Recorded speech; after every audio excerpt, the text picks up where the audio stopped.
ഈശോയ്ക്കും അമ്മ മാതാവിനും കോടാനുകോടി നന്ദി പറയുന്നു.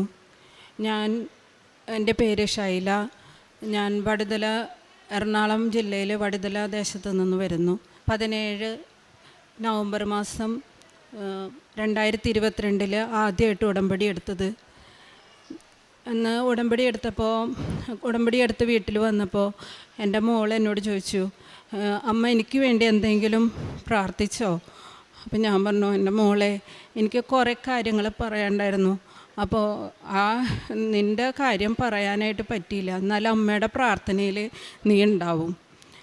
അവൾക്ക് 10ാം ക്ലാസ് മോഡൽ എക്സാം തുടങ്ങി എപ്പോഴും ചുമയാണ്.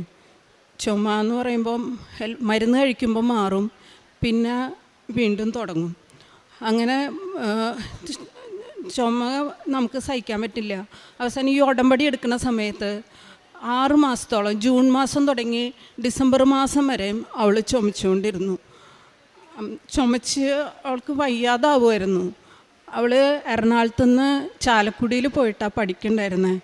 ഒരുപാട് നേരം വൈകിയും അതുപോലെ ഒത്തിരി നേരത്തെയാണ് അവൾ പോയിക്കൊണ്ടിരുന്നത്. അമ്മ ആ സമയത്ത് എനിക്ക് ഡോക്ടറെ കാണിച്ചപ്പോൾ ശ്വാസകോശത്തിൻ്റെ ഡോക്ടറെ കാണിക്കാൻ പറഞ്ഞു. അങ്ങനെ ഞാൻ ആ ഡോക്ടറെ കാണിച്ച് മരുന്ന് കൊടുത്ത് അപ്പോൾ കുറഞ്ഞു. പിന്നെ രണ്ടാമതും വീണ്ടും ചുമ വന്നു. അപ്പോൾ ഡോക്ടർ പറഞ്ഞു, ഇനി ഇങ്ങോട്ട് വരണ്ട, വേറെ ഏതെങ്കിലും ഡോക്ടർമാരെ കൊണ്ടുപോയി കാണിച്ചു എന്ന് പറഞ്ഞു. അപ്പോൾ എൻ്റെ മോള് പറഞ്ഞു, ഇനി അമ്മ ഞാൻ ഇനി ഡോക്ടറെ അടുത്തേക്ക് വരില്ല, ഇനി എന്നെ വിളിക്കണ്ട. അന്ന് രാത്രി നല്ലപോലെ ചുമച്ചപ്പോൾ എനിക്ക് സങ്കടം വന്ന് ഞാൻ വേഗം അമ്മയുടെ തേൻ കൊണ്ടുവന്ന് അവളുടെ വായിൽ ഒഴിച്ചു കൊടുത്തു. അത് കഴിഞ്ഞ് അവൾ നന്നായിട്ട് ഉറങ്ങി. പിന്നെ അവൾക്ക് ചുമ വരുമ്പോൾ അവൾ പറയും, അമ്മ എനിക്കിനി വേറെ മരുന്നൊന്നും വേണ്ട, അമ്മയുടെ ഈ തേൻ മതി എനിക്ക്, ഞാനിത് കഴിച്ചോളാം, ഇനി ഞാൻ ഒരു മരുന്നും കഴിക്കില്ല. ഇന്ന് വരെ അവൾ വേറൊരു മരുന്നും ഈ ചുമയ്ക്ക് വേണ്ടി കഴിച്ചിട്ടില്ല. ഇപ്പോഴും അവൾ ചുമ വരുമ്പോൾ തേൻ തന്നെയാണ് കഴിക്കണത്. എൻ്റെ രണ്ടാമത്തെ സാക്ഷി എന്ന് പറയണത്, എൻ്റെ മകന് ഇവിടെ കൊറോണ വന്നപ്പോൾ എല്ലാവരുടെ ജോലി പോയല്ലോ.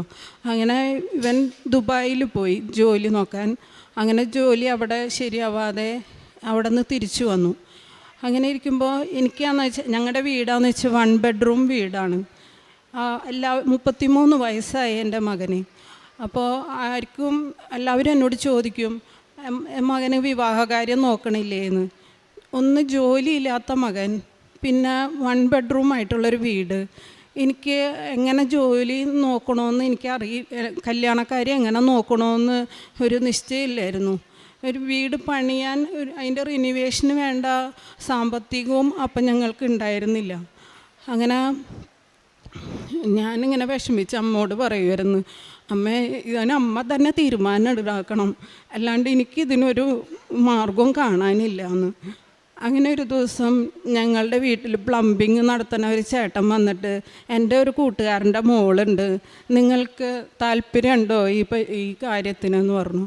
അങ്ങനെ ഞങ്ങൾ അപ്പോൾ പ്രാർത്ഥിച്ച് തീരുമാനമെടുത്ത് ആ കൊച്ചിനെ പോയി കണ്ട് അങ്ങനെ ഞങ്ങളത് ആ കല്യാണം നിശ്ചയിച്ചു. അപ്പോഴും ഞങ്ങളുടെ വീട് പഴയ പോലെ തന്നെയാണ് കിടക്കണത്. ഞങ്ങൾക്ക് അത് എങ്ങനെ ശരിയാക്കണമെന്ന് ഞങ്ങൾക്ക് അറിയില്ലായിരുന്നു. ഞാൻ അമ്മയുടെ ഉപ്പ് വീടിന് ചുറ്റും ഇടുമായിരുന്നു, വിശ്വാസ പ്രമാണം ചൊല്ലി നടക്കുമായിരുന്നു, അമ്മയുടെ പ്രാർത്ഥനകൾ ചൊല്ലുമായിരുന്നു. അങ്ങനെ കല്യാണത്തിൻ്റെ 1 മാസം മുമ്പ് വരെയും ഞങ്ങൾക്കൊന്നും ചെയ്യാൻ പറ്റിയിട്ടില്ല. ആ 1 മാസമായപ്പോൾ അപ്പം തുടങ്ങിയാണ് ചെറിയൊരു അനക്കം തുടങ്ങിയതും. എന്നാൽ കല്യാണത്തിന് മുമ്പ് തന്നെ എല്ലാ വീട് പണിയെല്ലാം ചെയ്ത് നല്ല ഭംഗിയായിട്ട് എൻ്റെ മോൻ്റെ കല്യാണം നടത്താനായിട്ട് സാധിച്ചു. ഇത് അമ്മയുടെ കൃപ കൊണ്ടല്ലാണ്ട് ഞങ്ങളെ കൊണ്ട് ഒരിക്കലും സാധിക്കില്ല. ഒരുപാട് മക്കളുടെ കയ്യിൽ നിന്ന് ഞങ്ങൾക്ക് സഹായങ്ങൾ കിട്ടി. അങ്ങനെ ഞങ്ങൾക്ക് ആ വീട് പണിയൊക്കെ പൂർത്തിയാക്കാൻ പറ്റി. കല്യാണവും ഭംഗിയായിട്ട് നടത്താൻ പറ്റി. അമ്മയുടെ കൃപ കൊണ്ട് മാത്രമാണ് ഞങ്ങൾക്കത് സാധിച്ചത്. പിന്നെ ഇപ്പോൾ മോന് UK പോകാനുള്ള വിസയും റെഡി ആയിട്ടുണ്ട്. അടുത്ത ആഴ്ച അവൻ UK പോവുകയാണ്. പിന്നെ എനിക്ക് പറ്റുന്ന വിധത്തിലുള്ള കാരുണ്യ പ്രവർത്തികളെല്ലാം ഞാൻ ചെയ്യാറുണ്ട്. അടുത്തുള്ള ബന്ധുക്കളുടെയും അല്ലെങ്കിൽ അടുത്തുള്ള വീടുകളിലൊക്കെ ഉള്ള രോഗികളെയൊക്കെ പോയി സന്ദർശിച്ച് അങ്ങനെ ഞാൻ എൻ്റെ അങ്ങനെ കാരുണ്യ പ്രവർത്തികൾ ചെയ്യാറുണ്ട്. പിന്നെ പത്രം ആദ്യമൊക്കെ എനിക്ക് ബുദ്ധിമുട്ടുണ്ടായിരുന്നു പത്രം കൊടുക്കാനൊക്കെ. ചില ആൾക്കാർ എന്നോട് ഭയങ്കര ദേഷ്യത്തിലൊക്കെ എനിക്ക് വേണ്ടാന്നൊക്കെ പറഞ്ഞിട്ടുള്ള അവസരങ്ങളൊക്കെ ഉണ്ടായിട്ടുണ്ട്. അപ്പോഴൊക്കെ ഞാൻ അവർക്ക് വേണ്ടി പ്രാർത്ഥിച്ച് പത്രം എല്ലാം തീർക്കാനായിട്ട് ഞാൻ ശ്രമിച്ചിട്ടുണ്ട്. പിന്നെ എനിക്ക് ജപമാല ചൊല്ലാനായിട്ട് കുറച്ച് മടിയുണ്ടായിരുന്നു. ആദ്യമൊക്കെ നന്നായിട്ട് ചൊല്ലുമായിരുന്നു. പിന്നെ അത് പോയി. ഒരു ജപമാല പോലും ചെല്ലാത്ത ചില സമയങ്ങളൊക്കെ വരുമായിരുന്നു. അതിൽ നിന്ന് ഇപ്പം എനിക്ക് നന്നായിട്ട് ജപമാല ചൊല്ലി പ്രാർത്ഥിക്കാനുള്ള കൃപ അമ്മ എനിക്ക് തന്നിട്ടുണ്ട്. ഇങ്ങനെ എന്നെ ഒരുപാട് സ്നേഹിച്ച് എന്നെ പരിപാലിച്ചു കൊണ്ട് നടന്നതിന് അമ്മയ്ക്ക് 100,000 നന്ദി പറയുന്നു. മിക്ക പ്രവാചകൻ്റെ പുസ്തകം 7-ാം അധ്യായം 7-ാം തിരുവചനം, ഞാൻ കർത്താവിങ്കിലേക്ക് കണ്ണുകൾ ഉയർത്തും, എൻ്റെ രക്ഷകനായ ദൈവത്തിന് വേണ്ടി ഞാൻ കാത്തിരിക്കും, എൻ്റെ ദൈവം എൻ്റെ പ്രാർത്ഥന കേൾക്കും. ഷൈല എന്ന ഈ സഹോദരിയും 2 മക്കളും കുടുംബം മുഴുവനും വലിയ സന്തോഷത്തോടു കൂടി പരിശുദ്ധ കൃപാസന മാതാവിൻ്റെ സന്നിധിയിൽ ജീവിതം സാക്ഷ്യപ്പെടുത്തുകയാണ്. ഒത്തിരി കണ്ണീരോടുകൂടി, വലിയ ദാരിദ്ര്യത്തോടുകൂടി, ഒത്തിരി ക്ലേശങ്ങൾ ഉള്ളിൽ നിറച്ചുകൊണ്ടാണ് പരിശുദ്ധ കൃപാസന മാതാവിൻ്റെ തിരുനടയിൽ ഈ അമ്മ വന്ന് ഉടമ്പടി എടുക്കുന്നത്. അത് തിരികെ പോകുമ്പോൾ മകൾ ചോദിക്കുന്ന ചോദ്യത്തിന് കൊടുക്കുന്ന ഉത്തരത്തിൽ എല്ലാമുണ്ട്.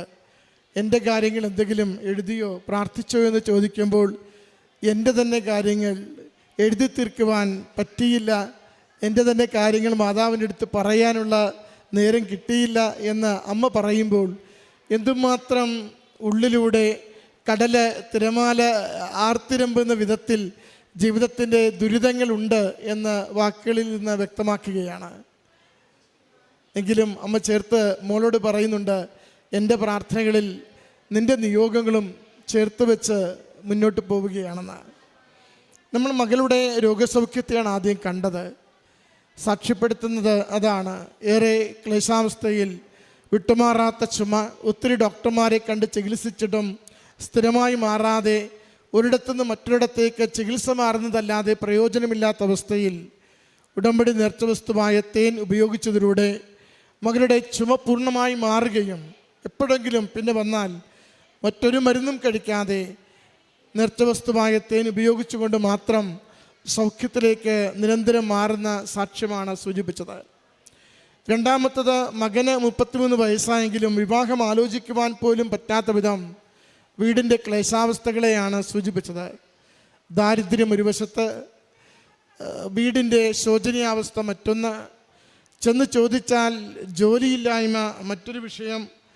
ഇതെല്ലാം ഇങ്ങനെ നിൽക്കുമ്പോൾ എന്ത് പറയുമെന്നറിയാതിരിക്കുമ്പോൾ അമ്മ മാതാവിൻ്റെ അരികിൽ വഴിയെല്ലാം അടഞ്ഞു പോകുമ്പോൾ ഒരു വഴി തുറന്നു തരണമേ എന്ന് പ്രാർത്ഥിച്ചു കൊണ്ടിരിക്കുന്ന നാളുകളിലാണ് വീട്ടിൽ പണിക്ക് വന്നൊരാൾ അദ്ദേഹത്തിൻ്റെ സുഹൃത്തിൻ്റെ മകൾക്ക് വേണ്ടി വിവാഹം ആലോചിക്കുകയും ആ വിവാഹം ഏറ്റവും സന്തോഷത്തോടു കൂടി നടത്തുവാൻ പറ്റുന്ന സാഹചര്യത്തിലേക്ക് എത്തിക്കുകയും ചെയ്യുന്നത്.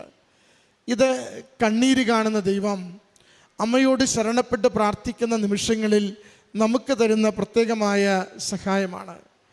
മറ്റൊന്ന് പറയുന്നുണ്ട്, ഒത്തിരി നാളായി വീടിൻ്റെ പണി മുടങ്ങിക്കിടക്കുന്നു. ചെയ്യാനാവാതിരുന്ന നാളുകളിൽ വിവാഹം അടുത്തു വരുമ്പോൾ എല്ലാവരും കൈമൈ മറന്ന് സഹായിക്കുകയും ഭവനത്തിൻ്റെ നിർമ്മാണം പൂർത്തീകരിക്കുവാനുള്ള സാഹചര്യങ്ങൾ ഒരുക്കി കൊടുക്കുകയും ചെയ്യുന്നു.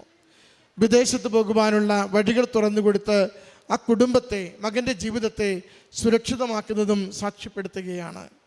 പ്രിയമുള്ളവരെ, ഈ കുടുംബം എടുത്തെടുത്ത് പറയുന്ന ഓരോ അനുഭവവും അത് എത്ര കണ്ണീരിൻ്റെ താഴ്വരയിൽ അമ്മ മാതാവ് കരം പിടിച്ചുകൊണ്ട് ജീവിതത്തെ ഉയർത്തിക്കൊണ്ട് വരുന്നു.